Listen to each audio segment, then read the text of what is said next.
to supercharge your business with one powerful move?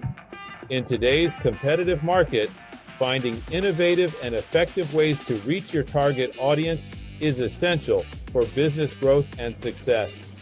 Hi, I'm Terrence Hutchinson, the host of Your Best Lifestyles podcast, which reaches over 1.3 million listeners in 53 countries.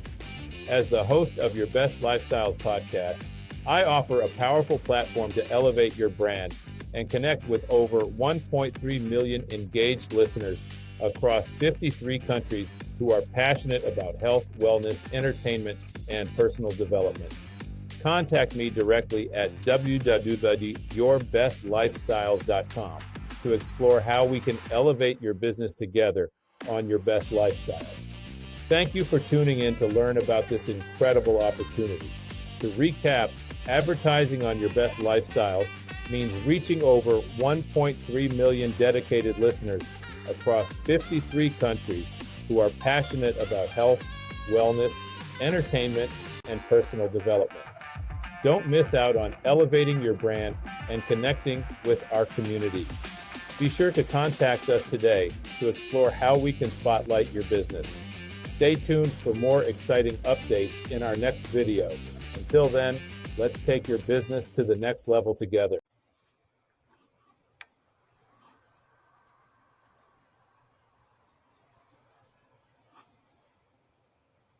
Yes. Welcome back to another live episode of the Your Best Lifestyles Health and Wellness Podcast. I'm your host, Terrence Hutchinson, right here at the O. Robinson Public Relations and Media Group Studios in Marietta, Georgia. Happy Sunday afternoon. Hope you guys are warm. You see me, I got my hat and my scarf. I just ran into the studio about to do this show, but I'll get comfortable in a minute. Listen, it's the second day of winter, and it is showing up a little bit here in Atlanta. You know how it is. We went out this morning. We did like maybe close to 4 miles of walking this morning. It was a little brisky, but after a while, everything started to warm up. And then we went on set. We did a couple of things, and we're here now, and I feel good. The sun is shining. The birds is chirping, clean, brisk, clean air. I could see my breath breathing when I was out there, and it made me really appreciate the sight of breath, or the feeling of breath. You know what I'm saying? Because so many people are struggling right now with breathing, or they have to deal with assistance with breathing on the respirator, oxygen. Maybe they have a lung disease. It's real out here, man. So, and then so many people are shut in. Maybe they're in the hospital, maybe they incarcerated.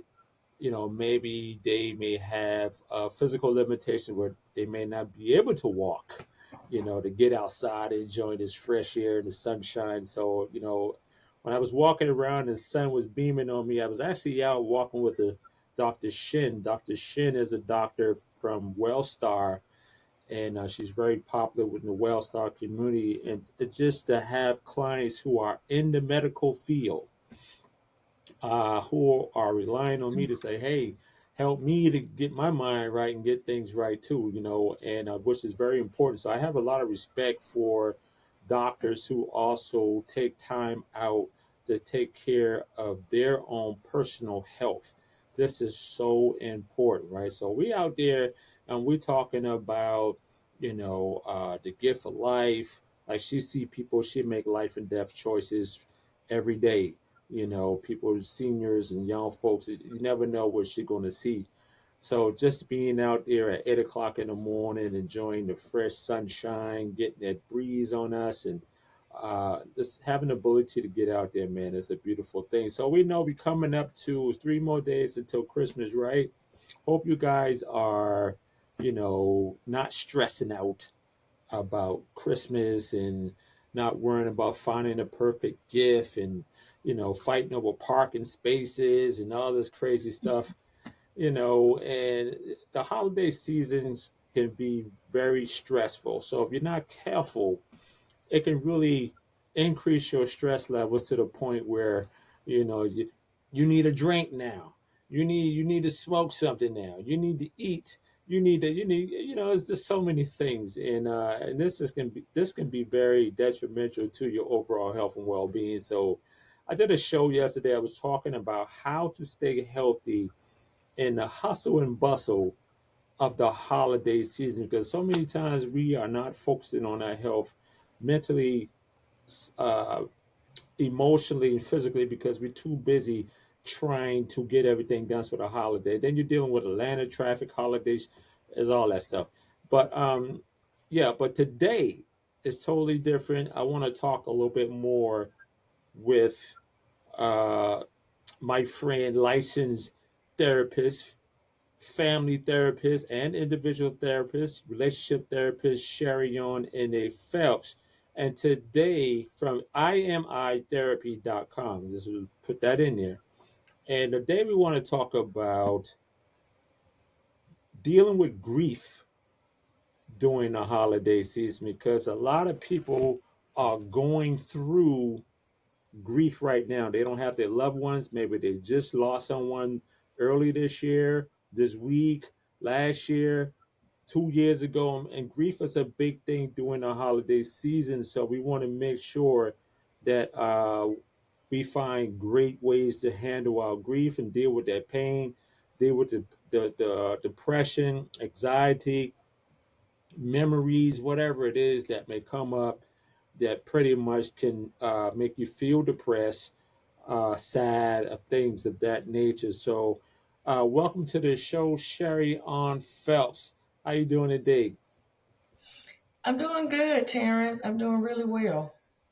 Awesome. Well, it's always a pleasure to talk with you, because you always leave such a impact on the show when it comes down to helping people cope, whether it's marriage, relationships, you know, now grief, like all these different things. And your answers and everything that you give is like, it makes you go, it makes you go, wow, I have to use that. You have to take a mental note about it, and really make sure that you incorporate what you're saying into your daily routines. Because a lot of times it's hard, we're not thinking about it, and we need someone like you to really bring uh, insight to what they may going on. So let me ask you, you got all your shopping done?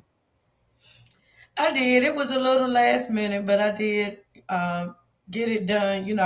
In my personal life, I'm ready to retire from celebrating holidays all together. But I have kids, and they got to be. I don't know. I don't want to. I don't want to do that, and then they in the public, and then they at school, and then people have these experiences, and they're talking about it, and they looking like, well, hold up. Yeah, That's not what's happening at my house.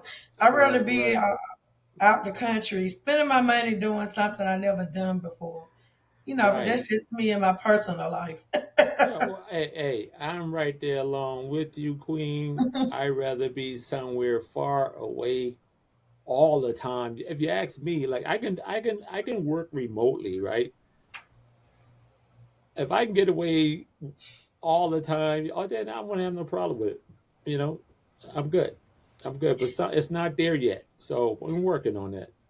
Yeah, we on a countdown. I keep telling everybody, well, hey, we only got, when you get about this age, when you rather take your time off from school and take a trip somewhere, and Yeah. instead of me spending the money on this, when you rather, so I'm slowly getting them used to the idea that one day Christmas gonna look different. We'll be maybe on a trip in another Hmm. country and having a different experience. Yeah, building memories is like Yeah. you don't want to do the same old traditional stuff. You want to break the monotony up a little bit. Like, let's do something totally different. Like, just to say for holiday meals, like, I don't want the same old foods. Let's just do something else, some seafood or whatever, whatever. So I don't want no turkey. I don't want none of that, fattening stuff. But we're gonna get into it because, okay, so we all know that grief is a very powerful emotion. It's a powerful feeling. And when you lose someone, it can take a toll on a lot of people's health and overall well-being, especially emotionally, spiritually. Like every little thing is a trigger. Every little thing reminds you of that person. So my question, my first question is that during the holidays can really be incredibly triggering for those who are grieving, right? So what are some of the common grief reactions that people might experience during this time? I'm going to say the most common grief reactions that I get is just simply missing them and not knowing what to do with the fact that feel like, well, I'm never going to see this person again in my lifetime. I don't have these memories with them.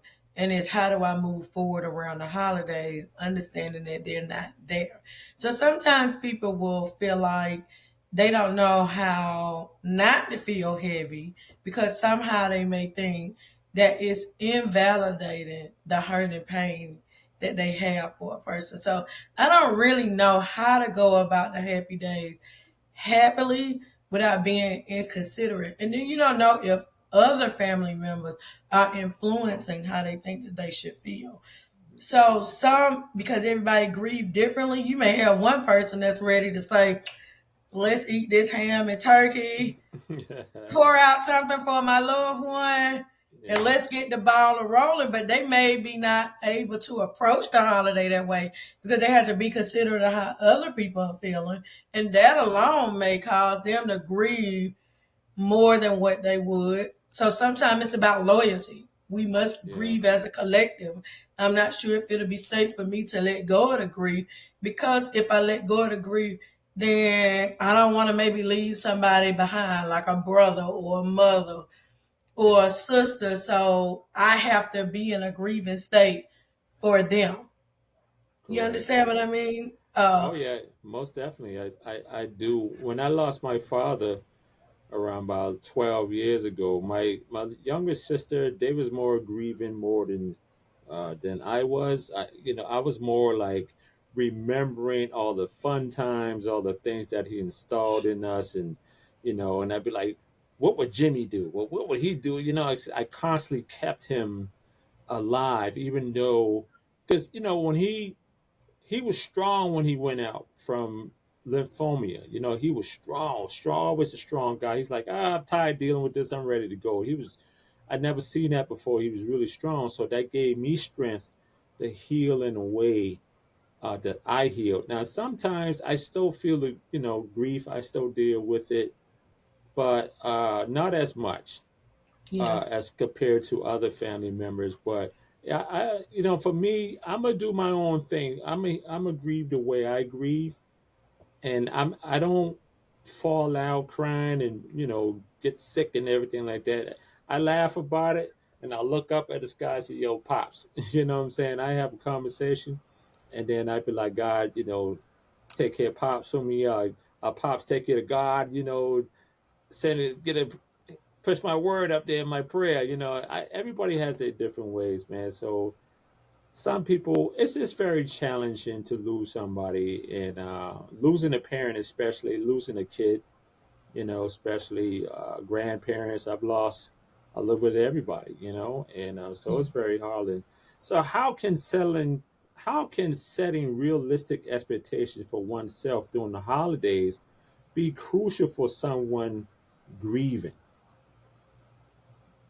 What do you mean? You saying repeat the question? How can setting realistic expectations for oneself during the holidays be crucial for someone that's grieving?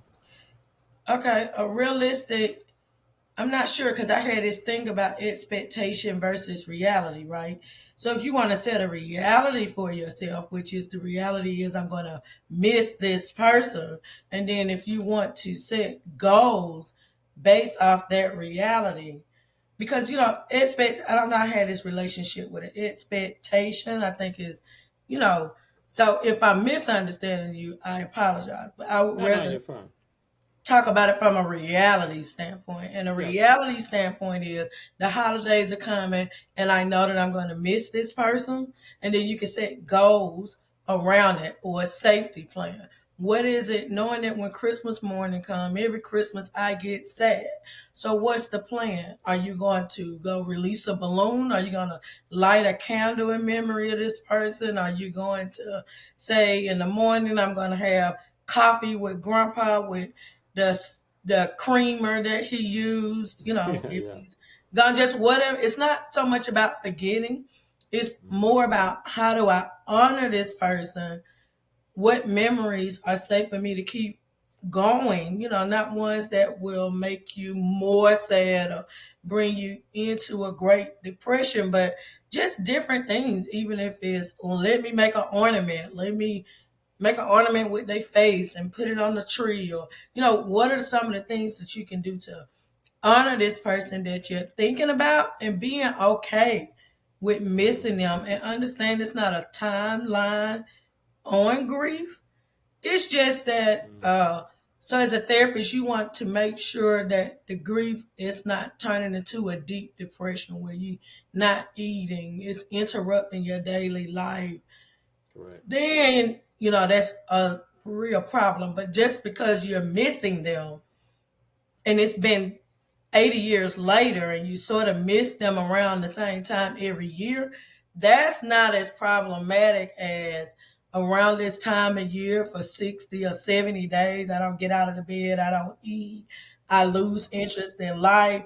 That would be more of a concern, and you would probably need to definitely go to therapy to work through that and to come up with a better plan around the holidays. But with it, Awesome. yeah, with ruling those things out, that would lead to maybe anxiety or depression or something. So ruling those type of things out, then you can just say, well, hey, every Christmas I like to light this green candle in memory of Grandpa Joe, and like I said, we're gonna have a coffee, the type of coffee or the type of biscuit or something. I don't know that he Yeah. used to. That's how we kick off our holiday breakfast. Everybody share a good memory, or you could create a memory jar. So I think a lot of people sometimes get hung up on the fact that they still care. Yeah. Like, it's okay that you still care. That bond was thick. Whatever bond you had with this person was thick, meaningful, and you had shared a deep connection. So it's not a timeline on the fact that you should miss them. Like that. That's really not a timeline on there. Right, right. I understand that. So you mentioned depression and staying in the bed for days at a time and all that stuff like that. Do you see say like married couples, like you counsel a lot of married couples. Do you see any type of those situations? Some one person is dealing with grief, loss of a loved one, and then all of a sudden depression kick in, anxiety, whatever, and it starts to affect the marriage because the other person be like, "Hey, I need you to," do you see that? Well, I'm gonna say the number one thing that I think when one person's grieving differently, or one person's grieving and one person's not grieving at all, it's the type of way that the grieving partner needs support. So sometimes trying to make a person feel better actually is counterproductive and do the opposite, because they then feel invalidated. They Mm. then feel like you have a lack of concern. So if you just say, I understand that you're sad, and I understand that this time of year is a hard time for you, what would you like to do? Yeah. Instead of, it's been so long and you're still there, that's invalidating. And then that could cause disconnect, because then Yeah. that'll leave you feeling like maybe your spouse don't care, or making you feel in a lonely, empty place because they're feeling that maybe you should be further along, or you're not handling grief the way that they would handle grief. And that can actually make them feel isolated and lonely. So it's almost like it's okay to lean into the grieving process, and it's okay for your partner to be in the grieving process, and you just understand what they need. But trying to make them feel better can be such an invalidating and isolating I I un- experience. I understand, but what if the partner is? I mean, it's been like months, and they've been moping, they've been dealing with it, and then I was just to say hypothetically me, and then my partner was that way for a long time, and I'm like, look, the marriage is failing, the business is failing, you're not attentive to the kids, you're not attentive to me. Maybe we should go see Sherry on. and this person is Yeah, in in that case, you're denial. right, because that goes to the depression diagnosis. So now, so it's different. So you have bereavement, which can last. So in our diagnostic and diagnosis way, I think they extended it. It used to be a year, and then the DSM-5 extended it to 2, a long bereavement. So anything after that, and it gets complicated. So if they are experiencing bereavement, like I said, to the point that they are losing interest, withdrawing from activities, not going to work, hygiene. Now we might be looking at, while it's still bereavement, it be adjustment disorder, so much yes, no, or depression. Yeah. So then it would be a diagnosis of maybe depression with long bereavement, but we don't want anybody to be, yeah. So in that sense, I'm saying yes, they should seek therapy and they should seek help because they're not going along with their daily activity. Right. So now we have a problem. It's Yeah. turning into That. mental distress. Ooh.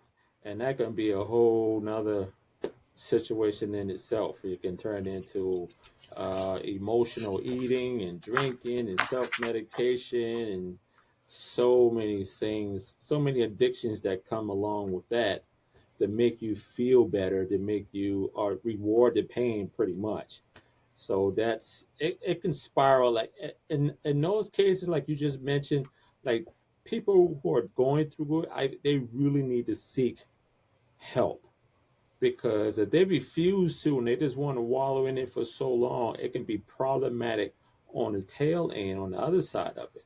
And that's a whole nother issue that can lead into, you know, separation or divorce from your spouse or alienation from your kids. You know, it's like people depending on you, you Well, know, they understand. if it's lasting longer than about 14 days, Mm, where you're just not sleeping good and not eating, maybe 30 at the max, but usually about 2 weeks. And all of these symptoms, on top of the bereavement, because bereavement and depression can have some similarities, but withdrawing from daily activities to that extent, that would have to lead into a different diagnosis of besides long bereavement. cool. You mentioned 14 days, 2 weeks. Is that the normal? Once it passed that, then you know it's problem. Say that one more time. I'm sorry. I said you mentioned 14 days. Once it passed 14 days, that's how you know it's more than just grieving now. It's like, Okay, so it's tricky, Terrence, because they have a thing that's long bereavement. And in long bereavement, some of those symptoms can mimic depression. But I'm saying things like you're literally withdrawing from activities, maybe not eating, maybe not keeping up with your hygiene, yeah. about 2 weeks, maybe 30 days at the most. But, Yeah. so it's this thing. So if bereavement is not there, after 2 weeks, we start thinking about depression. Mm, got you. Yeah. Not just I'm sad, but you got to have somatic, like behavior manifestations that's occurring. Like I'm not eating, like I won't go Right. to bed. Right. Right. Now, does depression show up differently between men and women? I remember you asked me that a long time ago. And so I remember I said no. I haven't really seen it. So then that stuck with me after you asked me that, believe it or not, and I started to Mm, pay more attention to it. So I'm still going with yes and no. Okay. okay. So men may not shed tears and be highly emotional, real moody and emotional. They may be more angry, anger. And that would be the only difference so far that I'm still seeing, but it still stick out of my head because the research says that they experience it differently. So Yeah. I know the what the research say. The research say men and women experience depression differently. But what I'm seeing is it's pretty much the same. Like the Hmm. clients that I have, I'm not seeing that big difference besides how the emotions show up. Women might cry more when they depressed, may sit somewhere uncontrollable crying or the least little thing makes them cry. And the only other difference is I see men just be mad, Me. angry. I I, do that because, I don't, when people come see me for therapy, I don't usually allow them to use emotions like anger because they say it's secondary, which I agree with. So anger is really a secondary emotion because, this conversation about emotional intelligence. But anyway, mhm. anger is really a secondary emotion besides maybe I feel pain, maybe I feel emptiness, maybe I feel sadness. Yeah. You can feel a lot of other things besides anger. And so when people come to me, we have to X that out of our vocabulary altogether because I want you to challenge you to think about other feelings that you can work through because I think anger is excuse city because then all that happens is I did this because I was mad. Then everybody's supposed to accept that, and I don't really know how you will learn to manage that in the moment just because when you're angry it's this thing that is kind of like it's not a green card, but everybody should just understand that you lack self-control in that moment because you're just that Mm. angry. Yeah, self control is a huge thing, man. When you do, I know when I went to my deal, and we talk about this in a prior show. I definitely had signs of frustration, angry, irritability. I was you pull that pin and I'm boom, I'm ready to blow. And I didn't know that till I had my therapy session, and she said you depressed, and you're right. I didn't have the signs of sadness and tears. I was like a time bomb, but I wasn't crying. I wasn't stuck in a room. I wasn't doing none of that stuff. So I remember now asking you that question last year about that, and it came to me again, and like that's right. You know what I'm saying? But I'm glad that you identified. You answered different this time, pretty much like you do not allow people to use anger as a what do you call it, a green card. You don't use that as an excuse to get away with certain behaviors. I'm glad that you address it that way because some men might hear this and say, "Oh yeah, I was angry. That's why I did X, Y, and Z." But it's not an excuse.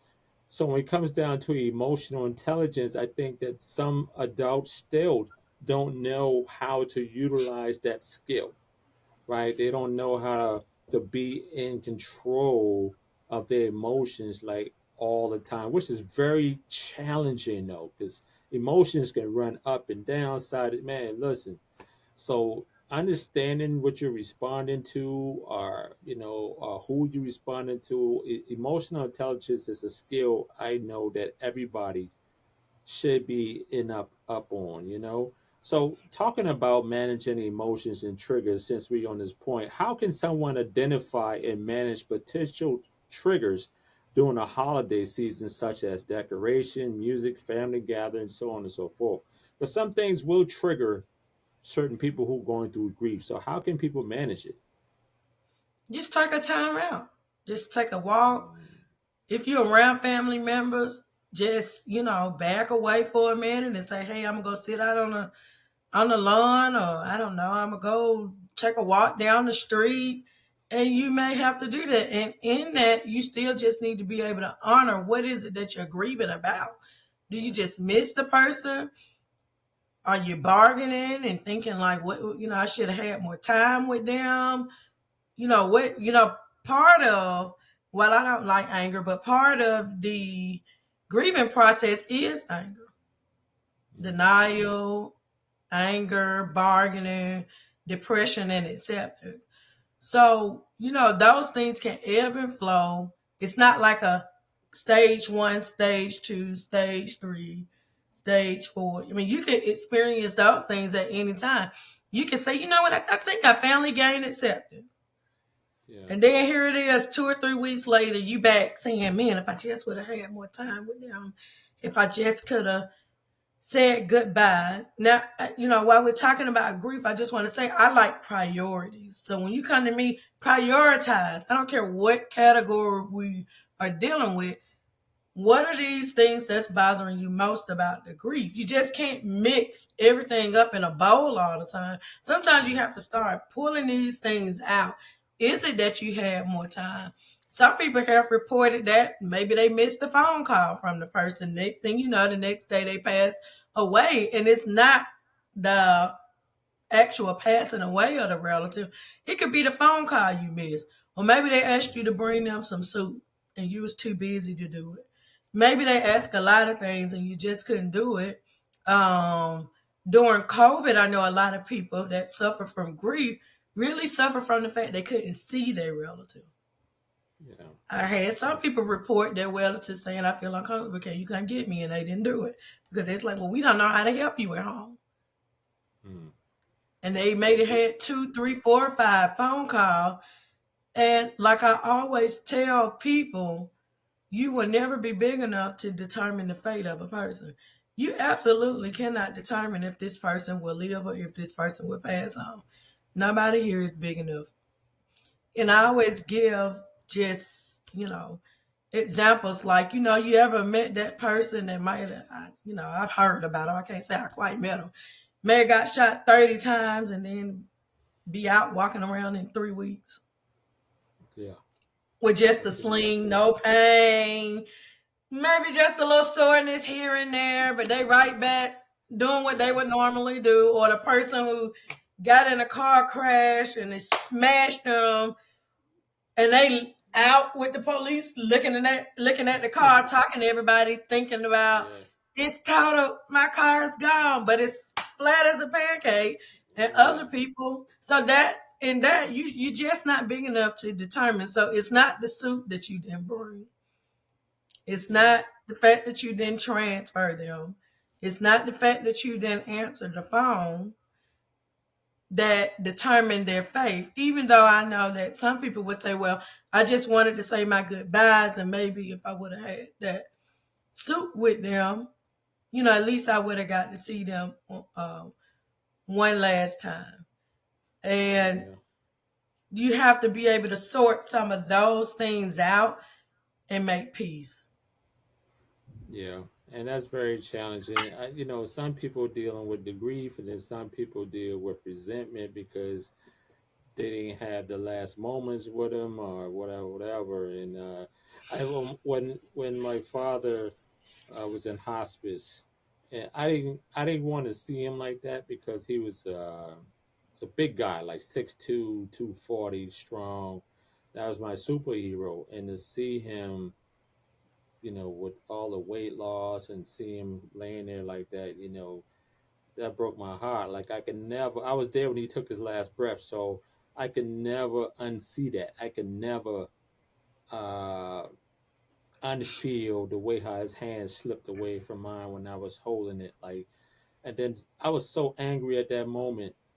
And then when I did his eulogy, he kind of like stepped into me and tell me it's going to be all right. Then I just started making jokes about him. And everybody was like, "Oh man, you did a great job talking about it," because everybody, it was like 5,000 people there crying, like the church. They couldn't, and I uplifted like almost 5,000 people, and I was like, I didn't know I had that in me, but it was like, you're just like your father. And then that resonated with me. And then all of a sudden, the grief and everything lifted. So now, I feel that energy from him all the time.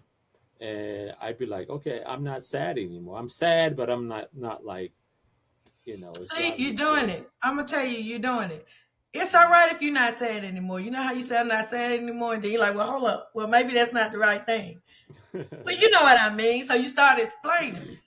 And Yeah, sometimes we get in the habit of doing that around people yeah, because the judgment. You don't want anybody to judge. What are you trying to say? You don't care that you lost your dad? Like, it's okay that you've released that and gained the amount of yeah, acceptance.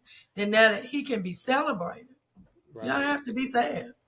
Yeah, and for people, it's okay. Like for me, what helped me going through therapy is like once I realized over time how he contributed to my life, I was happy about that. I was really excited to use a lot of his qualities and traits and characteristics and incorporate those in my life.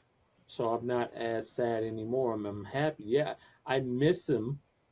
I still have conversations every blue moon and everything like that. But I do miss him. Same thing. Now, when my grandmother died, it was totally different. I just lost it. But I was younger. I was in my early, late, mid 20s. I just lost it. They had to tote me out to church. I fell out. Oh, Lord. They dragged me. I think most people lose it when grandparents die for some reason. Yeah, they dragged me out to church. It was like, oh, this is an embarrassment, and I think about it all No. the time. And I'd be like, man, I didn't know no better. Granny raised me too, so it was crazy. So, Sherry, on what are some healthy coping mechanisms that people can utilize to manage difficult emotions that may arise during the holiday season? Now, you mentioned going for a walk and stuff like that. What are some other coping mechanisms people can do? Just self care. How are you taking care of yourself? Almost how you open up your show. Like, what are you doing to take care of yourself in the moments that you are sad?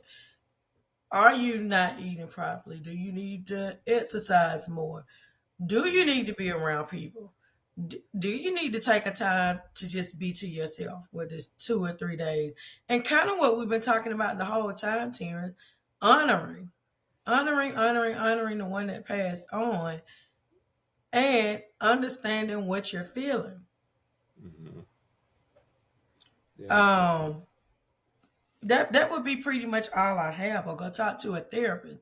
So sometimes, I'm gonna tell you, everybody that I work with that have some grief, and sometimes people, it seems like through therapy, I can work with somebody for 6 or 7 months, and they'll say, you know what, Sharon, I think, and now that I've been talking to you, and now that I've been going through this therapy process, I feel like I've never let the grief go of a mom or a dad or a sibling or something.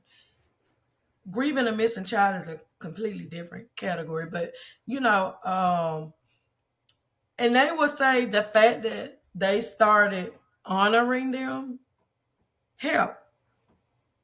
They'll say, I made the soup that my grandma usually make this Sunday, and I had some. I hung up a picture of her on the wall. I lit a candle. Those type of coping mechanisms definitely help. I haven't yet had a person come back and say it was just horrific and it didn't work at all. Mm, yeah. I And sometimes tell them to write a letter. Things that sound surface level, but they seem to really help.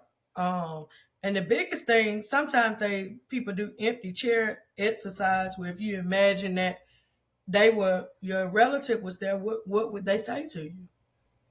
mm, like you was watching some movies, like you seeing some movies, and then the person may be acting out, and then all of a sudden, grandmama pop up or granddad and say, "Look, child." Have a conversation, and that type of thing too happens. You know what I'm saying? It's like, oh, okay. I wonder if people really feel or see spirits of the loved ones that comes in and like grandma will pop you on your hand or whatever. And I never experienced or felt that. Well, I never seen the spirit, but I felt the spirit, of a loved one to come in and say, "Look, now you know that's wrong. Don't do that." Then I'd be like, "Okay, don't." You know what I'm saying? In my experience, whenever the client's ready, and I say, just imagine if your relative was here right now, something in the whole room shift to real Yeah. peaceful. Hmm. And it gets so quiet, like you could hear. It's like everything just gets still. And it's like at the moment when the client's really ready to think about it, and they say it. See, it's one thing for people to say these things. What would you think your dad would say?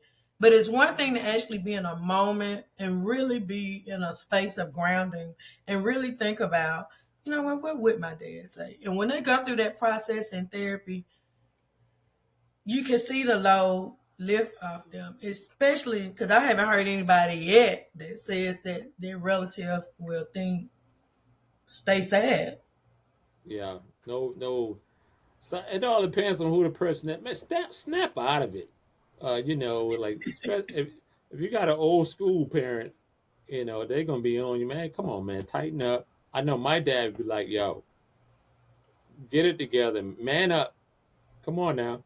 You know what I'm saying? So it's like when you're thinking about grief and you think about death of a loved one, like, and you there by their side in hospice, witnessing the last breath. And it seems like I've seen so many people in the hospital on their way out. And one thing I noticed, Sharion, is that out of the left eye is one last tear that falls. I've seen it maybe 3 times so far when people in comas or whatever, like my dad, he was dying. That left eye is always a tear, just one last tear that falls out of the left eye. And I said, what is that? But I never really paid attention to it. But Well, I know about tears on the surface level. It's not my area of research or expertise. If it's they have like an angry tear might come from here, sad tear might come from there. I think it's like three different type. I can't remember the third one. But I'm wondering where they're falling from and the fact that tears are healing. They say that if you look at it under a microscope, they're like broken tree branches. hmm, interesting. I never knew that. See, that's one thing I know about Sherry on. She gonna put you up on some stuff that make you go, hmm. I never knew that. I just saw the tear and I was like, wow. And then sometimes back then I was thinking like, what is that one tear? That one, it's just one tear. And now Yeah, I I'm gonna don't have to know. research it. I'm gonna have to research it now. You know, uh, it always made me wonder, but never to the point where I gotta go research it. Until now that I'm thinking about it, I'm like, okay, let me see what that's all about. So, go ahead. You about to say something? Yeah, I was about to say, yeah, I don't have any information on that besides the little bit that I told you. Yeah, and that little bit is very substantial. That little bit goes a long way because even when you say from the side or from the corner, that was so much information in itself that made me go, "Wow, okay, I never heard that before." And so it's something to know. So, how can someone honor the memory of their loved one during the holiday season that feels more meaningful or comforting without feeling overwhelming of the grief? How can we honor that make people feel more relaxed and you know what I'm saying? Well, it's all about if they're ready to honor the relative. So if they're ready to honor the relative, we've been sort of discussing that the whole time. Just do some of the things that we already been discussing. If it's overwhelming, then maybe it's just not time. So it's not about fighting through it and going, I'm gonna do this anyway, even though this is very overwhelming for me. It's about saying I'm not ready for that yet. And that's okay. So you do have to be kind to yourself and show yourself some grace. And if you're not at a point where you want to hang a picture of them up, like that's okay. Yeah. Now, what if you agree like just to say your uncle died, but you and your sibling, you love your uncle, he passes away, but I'm your brother. I never liked him. He was always mean to me. You know what I'm saying? But you're constantly grieving. You want to put a picture up, and me, I don't want to see him. You think that can be a conflict between you and I in the household? Because I'd be like, Well, then that's that a just problem. speaks to family dynamics. So that would be emotional fusion. Like we Mm, all have to think alike and be alike and feel alike and all of this type of stuff in order for us to be able to have friendly, loving relationship. And you don't want emotional fusion. You want what they call self differentiation or mm. individuation, where you can definitely say, hey, he likes the uncle. I don't like the uncle, but I can still like him if he wants to hang a picture and pour a little liquor out for Uncle Joe. You know? Yeah, That, That's that's what we you. used to do. Yeah, you know, that's what we used to do back in the day. Pour out a little liquor, I, for the you know, dead homies or whatever. I'm a country person, so I was happy to be talking to my son yesterday. He was getting ready for some Christmas party. So I was helping him get ready for the Christmas party. So somehow he starts saying, Mom, when you're not around, I'm going to really miss you. And I don't know how I'm going to make it. And I said, well, son, everybody has a time. And I said, well, Mom, a little country. I said, just put me a few collard greens on the plate and pour me a little crown apple and I'll be Oh, good. wow, wow, wow. I'm good. There you go, mama. Yeah, I said, y'all don't need all that other stuff. I said, just a spoonful of collard greens and some crown apple. But, I just do that to be silly. But at the Yeah, same time, yeah. you have to just be culturally aware. And Mm-hmm. sometimes things are just unique to certain cultures. And you can't be embarrassed to express those Right. things. You And understand what I'm saying? oh yeah, 1,000,000% I understand what you're saying because my next question was going to be, and you just answered. Well, you asked it a couple of times. And you just definitely just answered this now. My next question was going to be, what are some creative ways to incorporate the memory of a loved one during the holidays? And the crown apple and collard greens, you know what I'm saying? That's perfect. That's perfect. Like, pull out a little something for mama. Mama, here you go, toast. You know what I'm saying? And that's everybody got whatever your vices was, whatever your behavioral patterns was, and you pass away. The people they gonna remember, oh yeah, T used to like this, Sherry on used to love crown apple, so we gonna celebrate that way because I know they looking down, smiling on us. Yeah, I like to, sometimes people say, well, self disclosure as a therapist, but I like to give a little self disclosure. They say be careful with that, but just show that I'm a human too. So Yeah, I yeah, live a yeah. real life. I'm a human too. Now, I will admit, while I don't drink often, because I really don't, Hmm. every now and then, I may have, Yeah, yeah, something of to course. drink. Yeah. Yeah. Just like millions of people around the world, you know what I'm saying? Of course. Right. It is what it is. As long as you're not drinking a fifth or something every day. I know people that Yeah. drink a 6 pack to 8 pack every day and they get off work. Like every day you're drinking? That's Yeah, problematic. I couldn't do it. I have too much other stuff to do. And I just want clean mind. Even if, and I don't want anything disturbing my clean mind. And for being a therapist, it's important to have great cognitive awareness and functionality because people are relying on you to give them the therapy that they need. But if you always all over the place because of alcohol or whatever it is, you're not going to be the best. You're going to be, they're going to be like, oh, I ain't never going back to her. She's always, you know what I'm saying? So so you have to have a clear mind, especially I think even, well, I know for a fact, even it doesn't matter what profession you're in, you know, you want to have a clean mind, and alcohol disrupts clear thinking. It impairs your judgment. Now, having a couple of drinks, you fine, okay, cool. But when you constantly drink and you start to make, unintelligent decisions. You don't make the best choices, like drinking and driving, or emotional spending, or whatever it is, right? So you have to deal Or with that. what your body's using to burn it off. Even with food, even though, I don't know, I might have to hire you to be my nutritional coach or something, but even with food, because I do intermittent fasting, so a lot of time I don't eat till like 12 and 1 o'clock the first time for the day.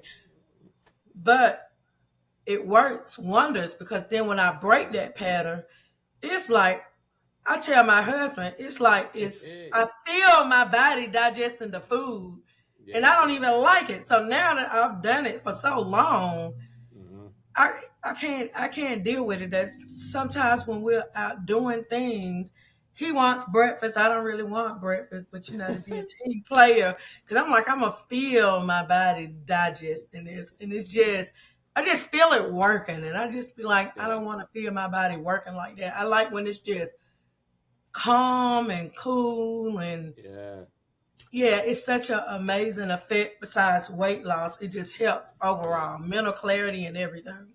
Everything, I'm gonna be honest with you as a wellness coach and nutritionist.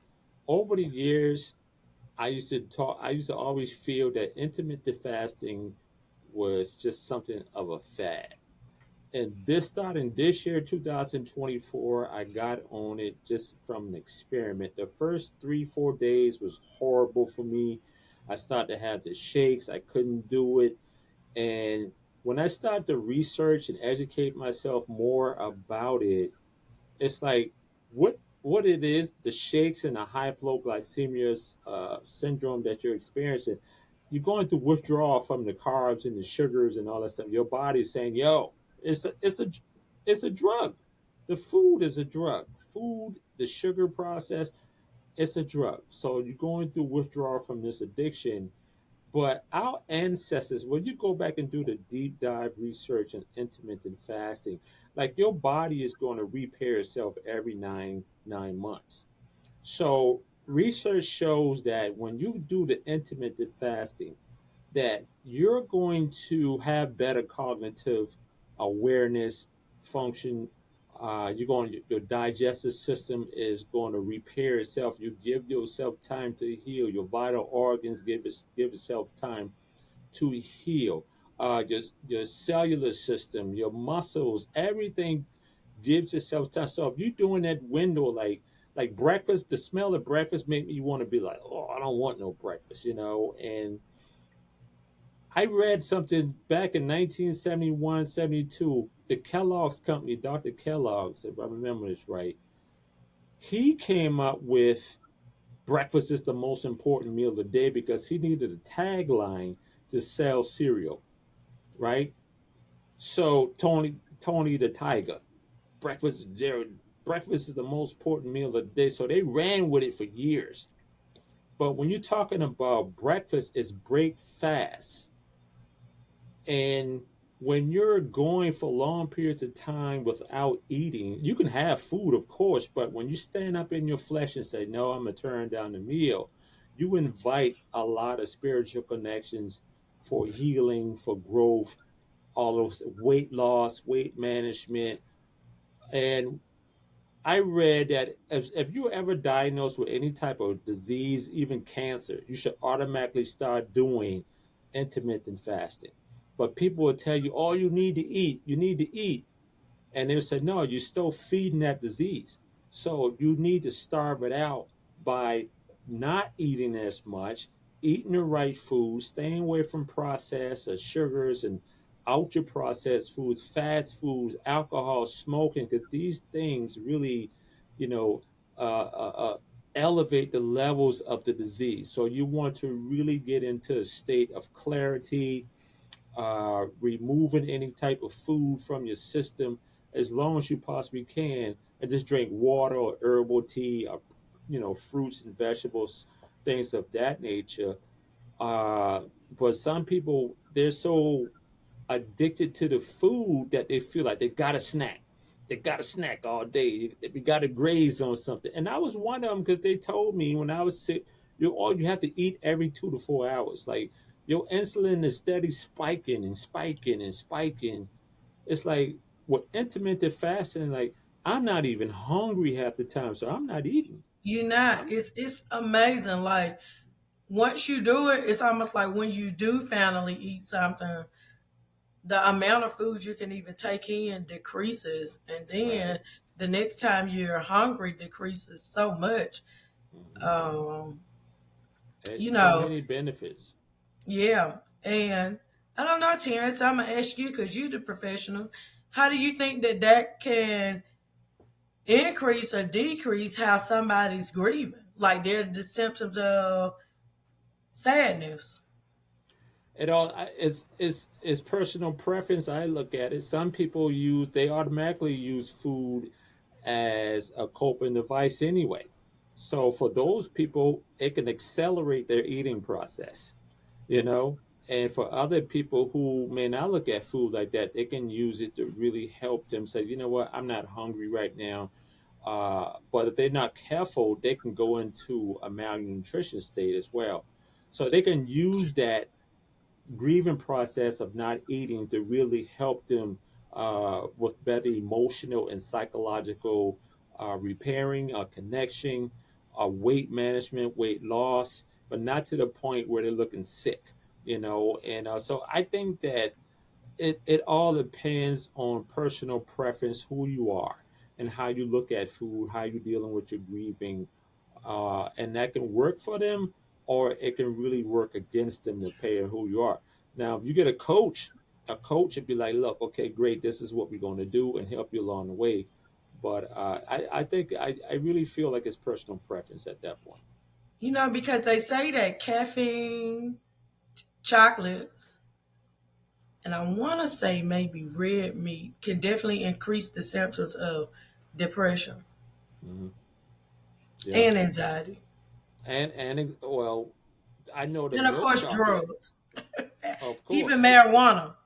Oh yeah, well, it's like I, it depends on who you are. Everybody has their own DNA profile and how they deal with food and all these different things like that. Milk chocolate definitely can really have an adverse effect on it, but dark chocolate can have a more common effect. Won't have so many insulin spikes, and it's really help you with the dopamine process. So that's better than its milky cousin like milk chocolate. The alcohol, most people when they're dealing with certain things, especially with grief, they was already drinkers. So now Yeah. the first the Well, first but thing. guess what? Now that brings on another layer. So if they were already drinking, is it withdrawal? Alcohol is making the symptoms amplified. So does it Yeah, make you more sad than you would normally be? Is it making you more emotional than you would it, normally I've, be? I've I've seen people get more sad, and then I've seen people get hype. And I think I'm like, okay, the person who got hype, they might have been dealing with ADHD, or maybe and they just use the alcohol to really get amped up.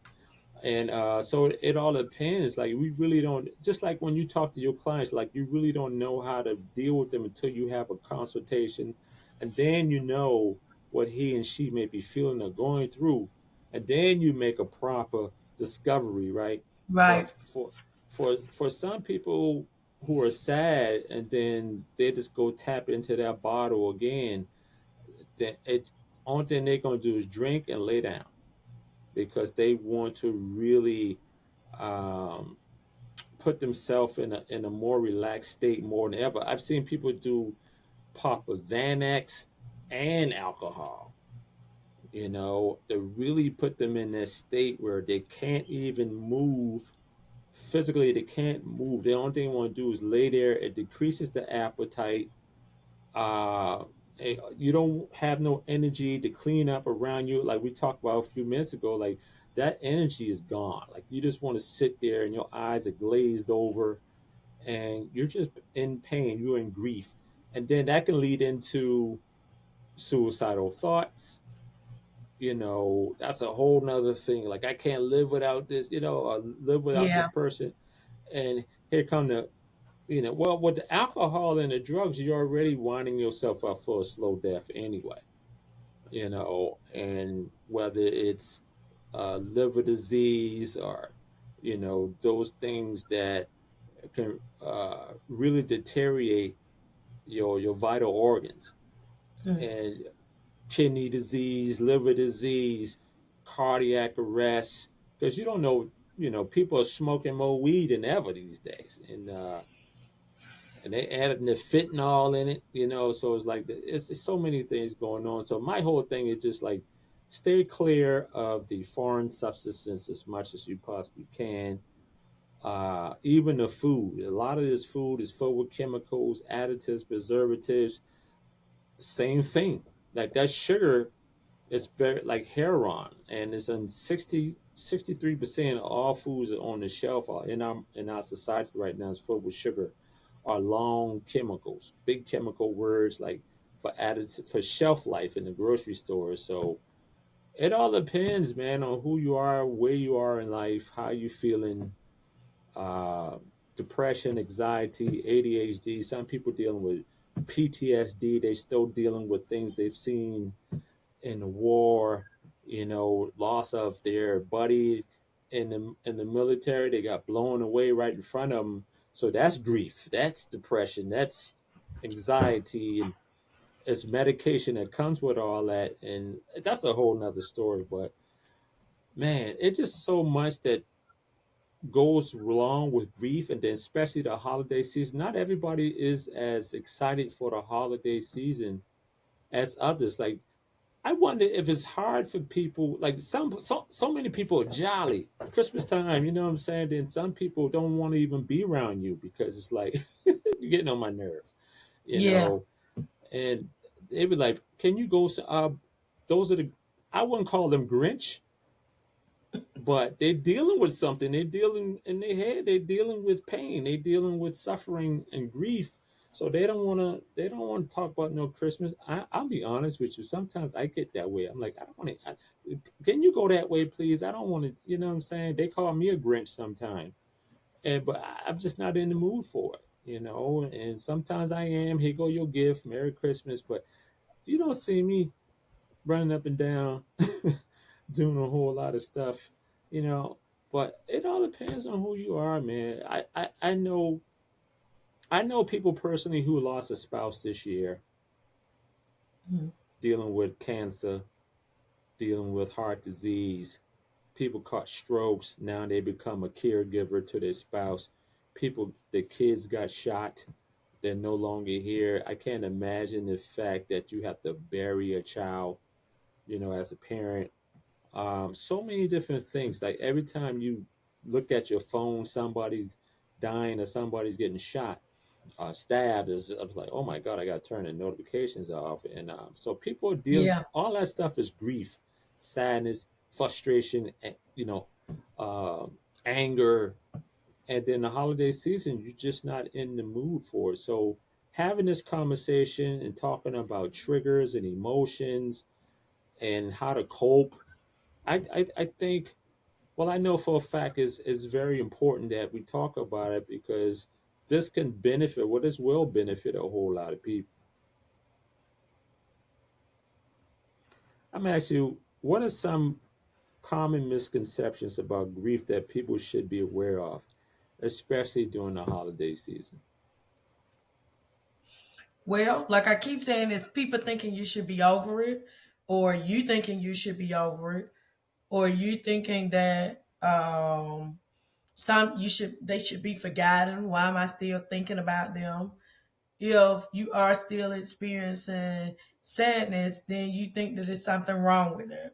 And that's pretty much all I have on that. I don't know. Do you know something I don't know about the misconception of grief? Because it's just pretty much, I think the biggest misconception is the people around you Mm, and how they think that you should be dealing with the grief. yeah, And then I think another misconception is just societal norms, time. It's a time limit on grief.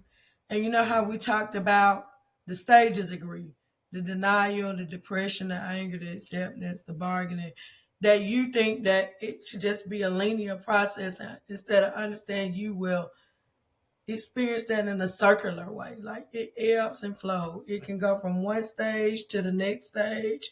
One minute you think you completely accepted and move forward. One minute you're depressed about it again. I really think the biggest misconception is time.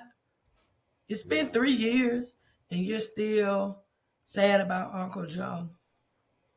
Well, That was three Uncle, years ago. yeah, I know, but Uncle Joe could have been made such a powerful impact on him or her, and then Uncle Joe dies. And it could have been so many little things that reminded this person about Uncle Joe, whether the way he wears his hat, his cologne, how he chew, whatever it is.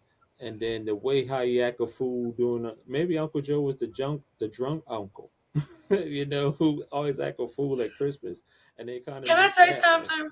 Uh huh. Because I don't want to lose it. So I had clients to actually say, and I do apologize, I just didn't want to forget. Yeah. But clients to actually say, I have to grieve in secrecy because Mm, people think that I'm doing it for attention. Or, like you said, I didn't even like him. mm, And so they can't even say I'm sad to the people that's most close to them. They have to do it in a closet manner. They have to wow. grieve alone. Mm, that's And crazy. understanding that people grieve differently. Your grief don't look like my grief. Your sad don't look like my sad. So if a person like you saying you had a moment of peace and you were able to honor that and think about him in a happy way, some people might have taken that as you don't even care. That would be a misconception. Yeah, most definitely, because everybody know I went hard for him. So it's like I'm a strong individual, so I try to stay uplifted. But that's the misconception to me that I'm always strong, right? Yep. A lot of times when I lay my head down and I'm by myself at night in my thoughts, I'm really freaked out about a lot of things. You know what I'm saying? It's like, man, people just don't know. So yeah, I'm dealing with that. So how can somebody prepare themselves emotionally for the upcoming holidays, knowing that is they're grieving, and then it can intensify at the holiday event at the family house. You know what I'm saying? How can they prepare themselves? Is it meditation? Is it prayer? Is it deep breathing? Like, how can somebody prepare themselves if they know they're going to deal with family members during this holiday time? You mean in a way that they know that because they're going to be with family, it's going to trigger them, or in a way that the family will probably do something to honor the passed on relative, and that's going to trigger them? Well, I think what I mean in general, how can your family is off the rails during the holiday season, you know what I'm saying? So you got to go over there, you really don't want to go. How does one prepare themselves mentally and emotionally prior to going? Because anything can pop off at during holidays, but you're dealing with it. How can someone prepare? Okay.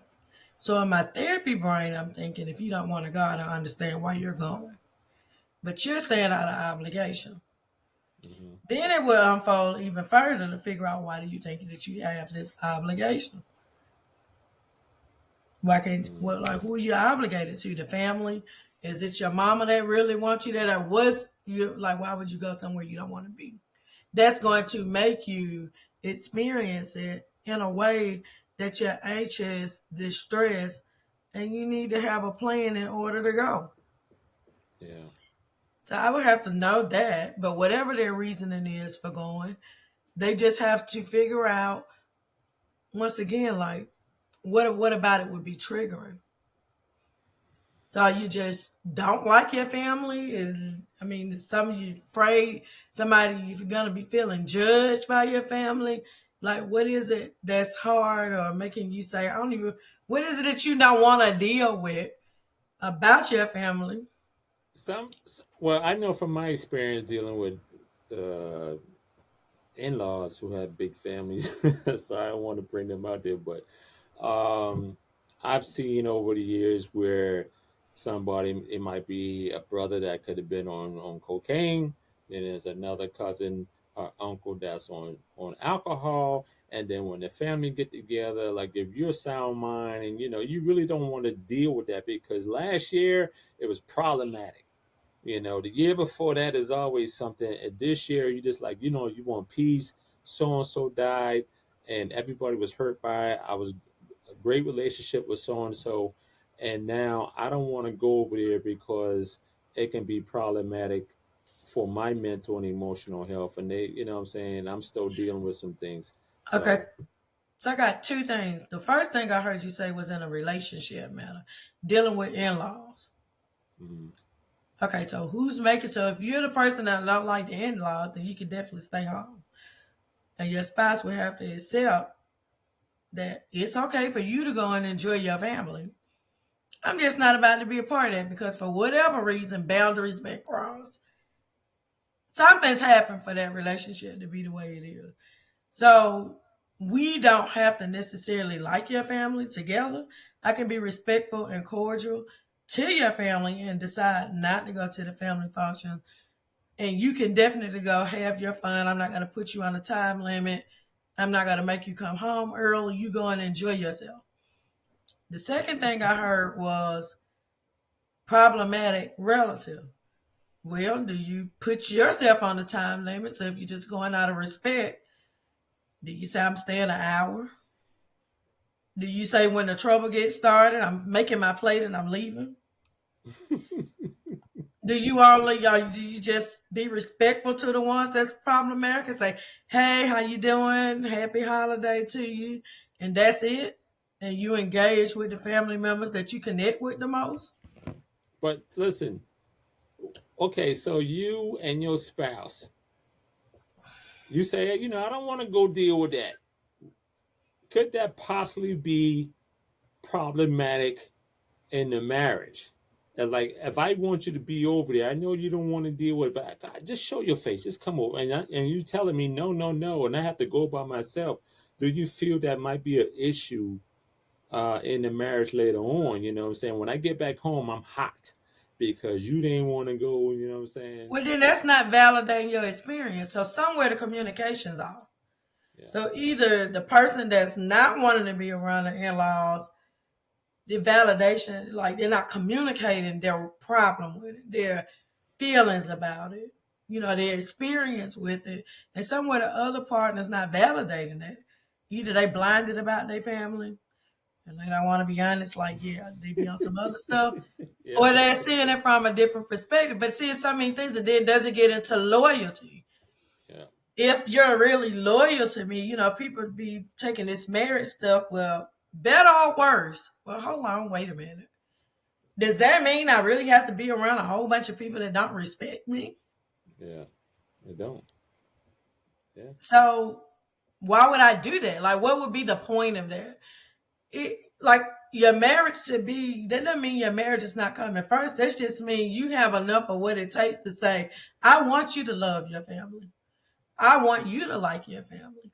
I want you to spend time with your family. They're your family. Please like them. Stay until the next day. I'm going to find me something to do. And then when we come back together, we can have our own tradition. But for whatever reason, because I'm thinking somewhere some boundaries being crossed and some boundaries is something about y'all, the united front that's not happening. Because if there's a united front, then somebody would either be more okay with going, knowing that if things don't get right, not that you're gonna start cussing your family out, but you're gonna say, okay, that's enough, guys. Me and my spouse, we just gonna go ahead and we're gonna be That's out. right. We So gotta be somewhere out. that safety's not occurring to where it's a united front. They just want you to stay through their mess because they stay through their mess. Yeah, I can't do it. Yeah, I can't I either. can't do it.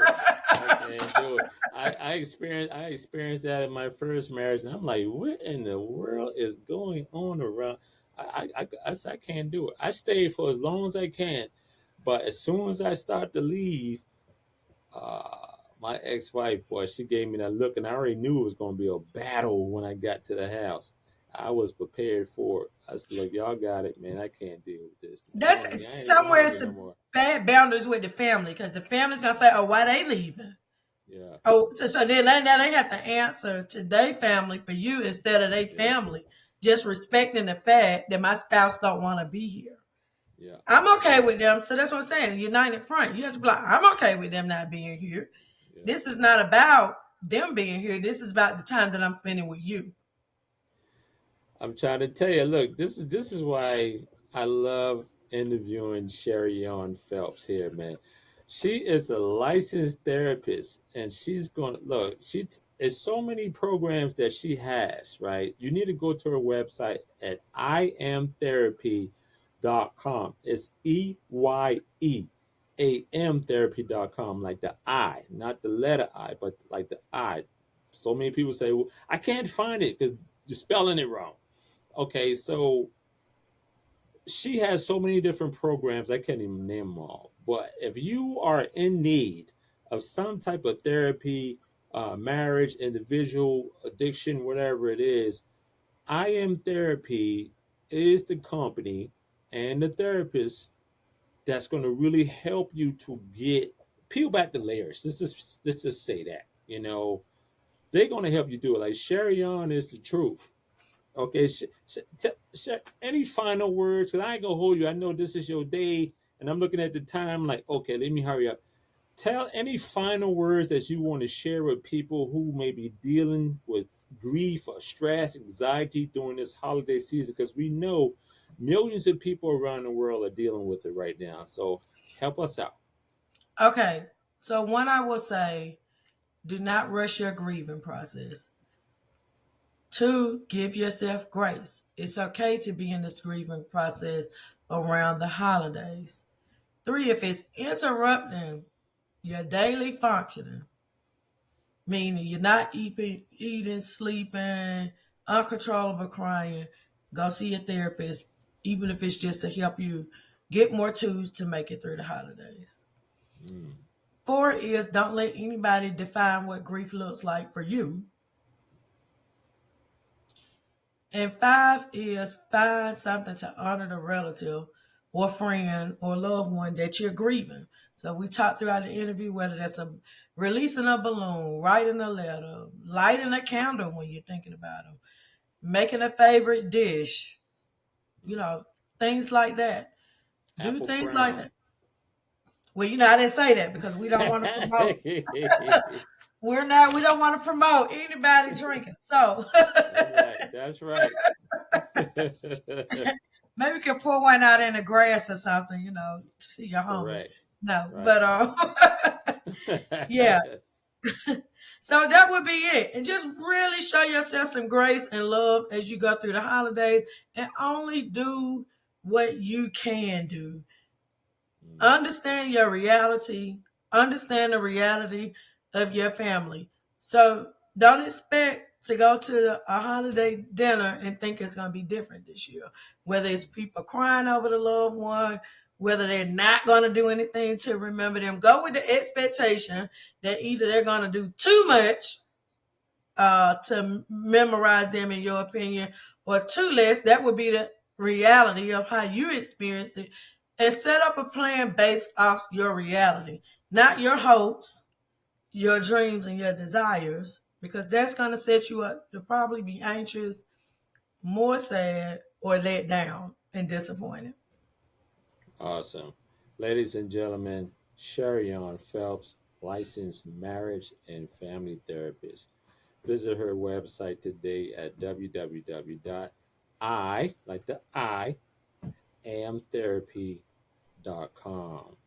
Look, beast mode every day. If you need some help, she's the one. She's the truth. I recommend it. I co-sign everything she does. Sherry on, we appreciate you. Thank you so much, Queen.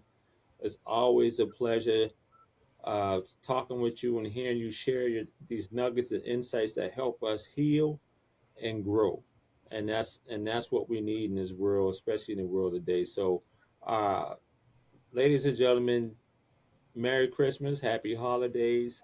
We know that you going to love this episode because I'm gonna get this done way before Christmas to get it out there for people to listen in, and we're gonna get the show notes and everything going like that. So we're trying to help people who are going through grief, maybe going through depression, anxiety, uh, all these different emotional and psychological diseases or issues that you could be dealing with during the holiday season. Is so important. So we don't want you to excuse me, alcohol and drugs and food to cope with everything that could be triggering you for the holiday season that's causing some type of sadness or depression. So we want you to get help.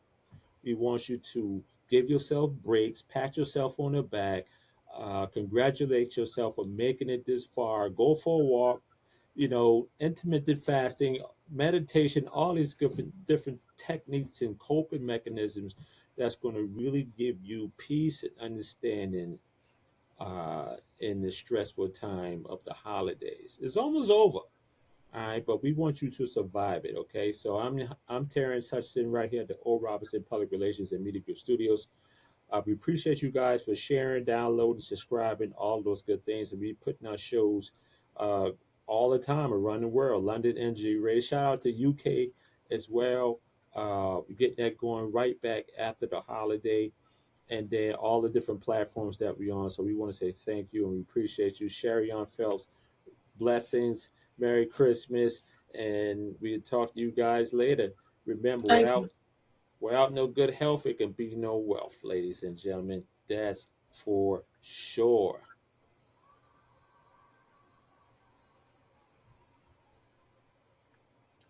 It's a blessing. Sherry on, hold the line. Your Best Lifestyles Podcast by Terrence Hutchinson. A prescription for better health through an active lifestyle. This podcast highlights lifestyle-related diseases and chronic conditions that can stop or slow down activities of daily living, ADL. Everything from human movement and performance, nutrition, joint pain, back pain, pre- and post-rehabilitation strategies, posture, flexibility, and more. Whether you're a competitive athlete or non-athlete, handicap, or disabled, we will highlight the benefits of great health and wellness every day. Become a supporter. Your Best Lifestyles Podcast, a podcast by Terrence Hutchinson. Support this amazing podcast with a monthly small subscription, your monthly contribution of $4.99. www.yourbestlifestyles.com.